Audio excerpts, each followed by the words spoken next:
Nessa aula, pessoal, vamos construir o nosso primeiro exemplo feito em sala de aula, que era um pórtico plano com somente deslocabilidade interna, ok? Então vamos aqui abrir esse arquivo, que está aqui, ó, primeira aula. Note que quando eu abro ele, o que é que acontece? Ele já vem com as unidades perfeitas. Ah, professor, não seria interessante a gente já criar um arquivo para a segunda aula? Exatamente. Então vou aqui, ó, vou mandar salvar como, ok? Aí vou criar o que? A segunda aula. Segunda aula. Pronto, já está pronto o arquivo para a segunda aula. Mando salvar. Então, pessoal, fica um arquivo limpo, sem já com as unidades que a gente vai utilizar nos nossos exercícios, né? Então eu vou evitar de quando abrir um arquivo sempre ficar mudando. Então aqui a segunda aula já está ok. Aí venho aqui e vou mandar voltar a abrir o que? A primeira aula. A segunda aula está aqui salva. Mando abrir a segunda aula, beleza? Então ela está ok. Então vamos começar a construção do nosso pórtico, né? Pessoal, é sempre bom quando vocês forem colocar, sempre acionar o grid aqui embaixo, ó, ou seja, no meu grid está o quê? De 1 em 1 metro, ou seja, 1 metro é a distância entre os pontos aqui na relação ao eixo X, ou seja, a horizontal, e tem 1 metro na relação do eixo Y. Perceba que no exemplo que nós vamos fazer, esse grid está perfeito, dá para a gente fazer. Mas nós vamos ter uma dificuldade com relação àquela carga distribuída atuando na barra DE. Então, isso aqui vai servir como exemplo, beleza? Então, pessoal, essa cruzinha que aparece aqui no grid é exatamente o que? A origem. Então, é interessante vocês começarem a construção do pórtico por essa bolinha aqui. Então vamos criar o pórtico. Olha como é fácil você criar o pórtico. Note que se eu sair aqui no ponto, note que, ó, professor, não estou conseguindo pegar a cruzinha não, porque eu tenho que acionar o que? O snap. Olha a diferença do snap, ó. O cursor ele só vai para os pontos do grid. Se você retirar o snap, ele fica doido. Então é impossível você achar um ponto aqui. Então eu crio esse grid para facilitar o desenho. Vai ter caso que o desenho não vai ser facilitado em nada, então eu tenho que entrar via teclado, né? Que hoje a gente vai fazer um exemplo utilizando a entrada de dados via esse grid e vamos utilizar o teclado que é para determinar aquele ponto na barra DE, aonde termina aquele carregamento distribuído. Beleza? Então vamos lá. O snap está acionado? Não está. Não estou conseguindo fixar o cursor num ponto do grid. Então, vem aqui e aciono o snap. Pronto, o snap está acionado. Então, vamos começar o desenho. Primeiro, vamos desenhar as barras. Esse ponto zero vai ser o engaste em A. Então, note que eu vou ter que ter uma coluna de 4 metros de altura. Ó. 1 metro, 2, 3, 4. Pronto, desenhei.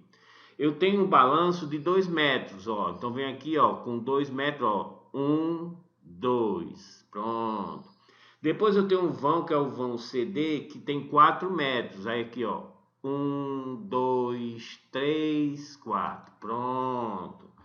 Agora vamos a coluna DF. Então aqui, ó, de 3 metros. 1, 2, 3. Beleza. E, por último, a barra DE, que ela tem 3 metros. 1, 2, 3. Ou seja, essa barra, pessoal, ela tem um carregamento atuando aonde? Em 1,5 metros. E note que esse 1,5 eu não consigo fixar ele no grid, né? Ó, porque isso aqui é 1 metro, isso aqui é 2, isso aqui é 3. Eu preciso arranjar um ponto aqui no meio. Pronto, pessoal. E agora, professor, como é que eu faço? Pessoal, se você tem a origem aqui, ó, perceba que o x desse ponto que vai ficar aqui vai ser o quê? Ó? 1, 2, 3, 4, 5, 5,5. E a altura vai ser o quê? 4. Então, se você colocar as coordenadas desse ponto em 5,5 e 4, vai surgir um ponto aqui, ó. Vamos criar um ponto, ó. Marquei para ponto e vou fazer via teclado, ok? Então, a entrada desse ponto vai ser o quê? Via teclado, ou seja, eu vou entrar com o X dele e vou entrar com o Y. Eu verifiquei que o X desse ponto vai ser 5,5. Tá aqui, ó, 5,5. E o Y dele vai ser o quê, ó? Vai ser 4. Quando eu mando colocar OK, olha o que acontece, ó. Surgiu o ponto exatamente no que eu quero. Ah, professor, mas eu posso também colocar o grid aqui de 0,5. Eu posso chegar aqui, ó, e alterar o grid, ou seja, o grid de 0,5 para mim é melhor. Então vamos lá, quando eu clico aqui, ó, o que acontece? Vocês vão perceber, coloquei 5, pessoal, desculpa aqui, é 0,5, 0,5, opa, não tá, 0,5, não tá passando aqui, pronto, agora sim consegui. Quando você clica, ó, note que o grid já alterou, ó, pessoal. O distância em X, ó, tá de 0,5 e 0,5. E Y continua 1, ó. Não sei se vocês estão percebendo os pontinhos aqui, que parece uma catapora.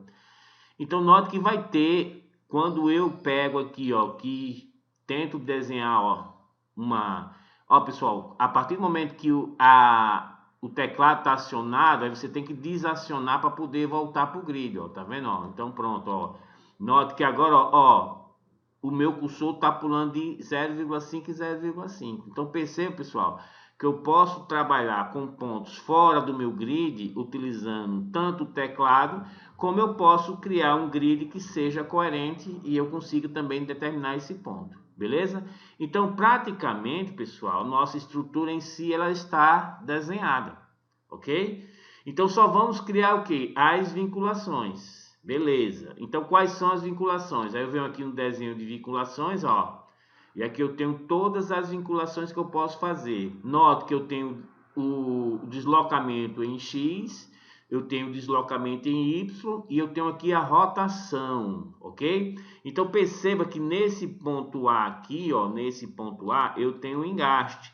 E o que é engaste? Engaste tem todos os deslocamentos impedidos, tá entendendo? Então, note que aqui eu estou com tudo livre. Então, se eu quiser impedir o deslocamento em X, eu boto aqui em fixar. Fixo o deslocamento em X, fixo o deslocamento em Y e fixo a rotação. E depois eu mando o quê? Ó? Marco o ponto que já está vermelho e mando aplicar lá. Ó. Aí vocês vão ver que vai aparecer um engaste. Eu vou ter também um apoio do segundo gênero aqui, nesse ponto, e aqui. Então, o apoio do segundo gênero, eu tenho a questão da deslocabilidade em X impedida. A questão da deslocabilidade em Y também impedida, mas a rotação está livre. Então, venho aqui e tiro, ó, de fixo e boto em free, que é livre. Ok? E marco o ponto, ou seja, eu quero nesse ponto e mando aplicar aqui, ó. Então, ó, beleza, ó. Foi criado um apoio do segundo gênero. Da mesma forma aqui, ó, clico aqui, aí vou lá, ó, e mando aplicar um apoio de segundo gênero. Então, pessoal, a estrutura em si, ela está construída, né, ó.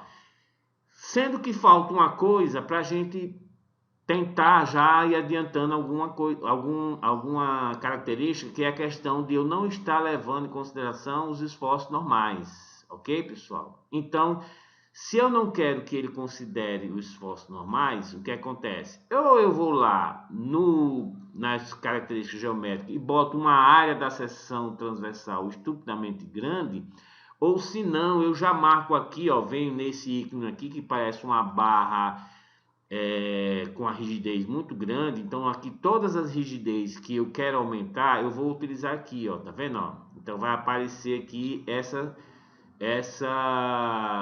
notação aqui. Então, perceba que nesse caso ele está levando em consideração a flexibilidade, está levando em consideração a deformação axial, ou seja, os esforços normais, e está levando em consideração a deformação por cisalhamento.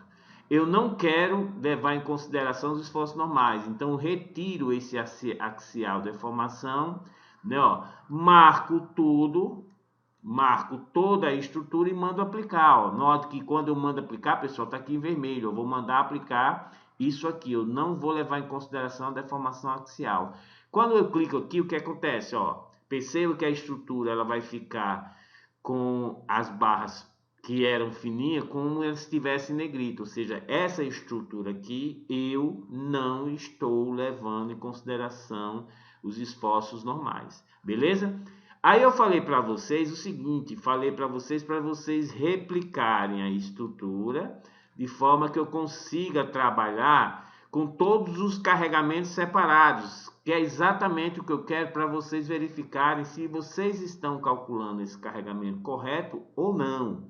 Então, como é que eu faço isso? Primeiro eu marco toda a estrutura, pronto, eu envolvo ela todinha da esquerda para a direita, venho aqui, ó, e mando replicar, ó, esse ícone aqui, ó, mando replicar e vou dizer que para levar a origem, aqui, ó, então vou levar a origem. Então vamos lá, ó, essa estrutura, nota que agora, ó, quando eu vou afastando, ela vai copiando, né, ó, já vai estar copiada. Então eu vou clicando onde eu quero, ó, tum. Quer outra? Aí venho aqui, ó, passo duas linhas do grid, pronto. Quer outra? Aí venho aqui, ó, pronto. Quer outra? Pronto. Quer outra? Pronto. Note, pessoal, que nós colocamos lá no nosso exemplo 5 carregamentos diferentes. Então, o que é que eu vou fazer? Eu vou utilizar cada estrutura dessa com um carregamento diferente, porque a partir desse momento eu consigo verificar se o vetor carregamento que eu determinei está coerente ou não, ok? Então, é bem simples. Ah, professor, eu quero mais outra para colocar as combinações, ou seja, vou utilizar 5 para cada carregamento separadamente, e vou utilizar 2 para trabalhar com uma combinação de carregamento que eu escolher. Então tá aqui, ó, tá aqui 7 estruturas que vocês podem trabalhar com ela, tá entendendo? Então, pessoal, isso aqui, eu já falei em sala de aula, o mais difícil no método de rigidez é você determinar o vetor carregamento. Então, isso aqui vai ser muito útil para vocês saber se o seu vetor carregamento está coerente ou não, ok? Então, beleza. Então, nessa aula, nós construímos as estruturas, nós replicamos, né? De forma que eu consigo trabalhar com vários exemplos, de forma que eu vá conferir o que eu estou fazendo no caderno está coerente, e pronto, ok? Então, venho aqui, ó, salvo o que eu fiz, beleza? E vamos para a próxima aula, onde eu vou colocar o que? As características físicas e geométricas de cada elemento de barra desse. Ok, pessoal? Então, vamos para a próxima aula.